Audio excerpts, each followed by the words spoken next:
India alliance के दल दिखने में भले ही एक लगते हो, लेकिन वे एक है नहीं। ये गठबंधन सिर्फ दिखावे के लिए है। इसकी कई बानगियां सामने आ चुकी है। केजरीवाल की आप भले ही इंडी की पार्टनर है, लेकिन हरियाणा में कांग्रेस के खिलाफ चुनाव लड़ने का ऐलान कर दिया है। इधर शिवसेना उद्धव और एनसीपी पवार के खिलाफ भी मुंबई में आम आदमी पार्टी अपने उम्मीदवार उतारेगी, इसका ऐलान भी उन्होंने कर दिया है। ममता बंगाल में कांग्रेस को साथ लेने को तैयार नहीं है और कांग्रेसी बंगाल में ममता का विरोध करते हैं। ये तस्वीरें आम है, लेकिन ये दिखने के लिए दिल्ली में एक है। अब एक और दल ने इंडी गठबंधन से अपनी अलग राह अपना ली है। जी हां, उद्धव ठाकरे की पटरी भी इंडी अलायंस के साथ मिलती हुई नहीं दिख रही है। हालांकि अभी उद्धव 3 दिनों से दिल्ली में हैं और वे महाराष्ट्र चुनाव को लेकर गठबंधन के दलों से मिल रहे हैं, लेकिन उनका दिल मिल नहीं रहा है। दरअसल कल संसद में मोदी सरकार ने वक्फ संशोधन बिल पेश किया। इस पर जब चर्चा हो रही थी तो पूरा इंडिया अलायंस एक तरफ था, सबने इस बिल का विरोध किया।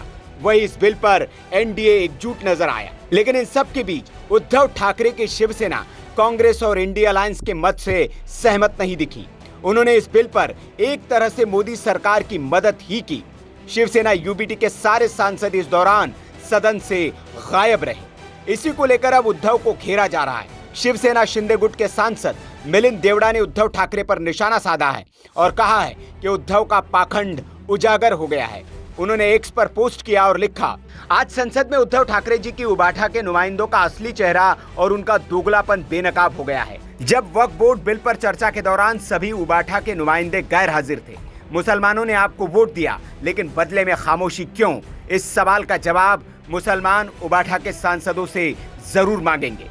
वहीं असदुद्दीन ओवैसी की पार्टी के प्रवक्ता वारिस पठान ने भी उद्धव ठाकरे पर सवाल उठाते हुए कहा, वक्फ बिल संसद में पेश हुआ तो उद्धव के सांसद सदन में नहीं थे। मुसलमानों ने उन्हें भर भर के वोट दिया, तो फिर मुसलमानों के मुद्दे पर वो गायब क्यों रहे? जब मुसलमानों को जरूरत पड़ी तो उद्धव के सभी सांसद गायब हो गए। महाराष्ट्र का मुसलमान देख रहा है और विधानसभा में इसका हिसाब होगा।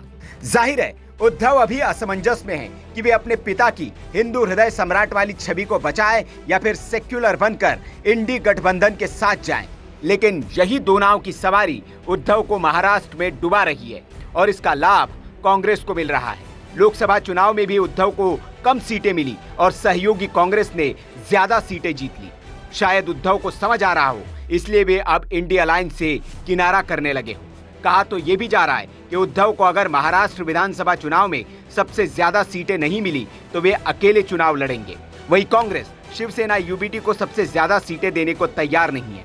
इसी असमंजस को दूर करने के लिए उद्धव दिल्ली आए हैं, लेकिन उनकी दाल गलते हुए नहीं दिख रही है। इसलिए उन्होंने एकला चलो की राह पकड़ ली है। Bureau report, VK news. VK news, राष्ट्र के नाम।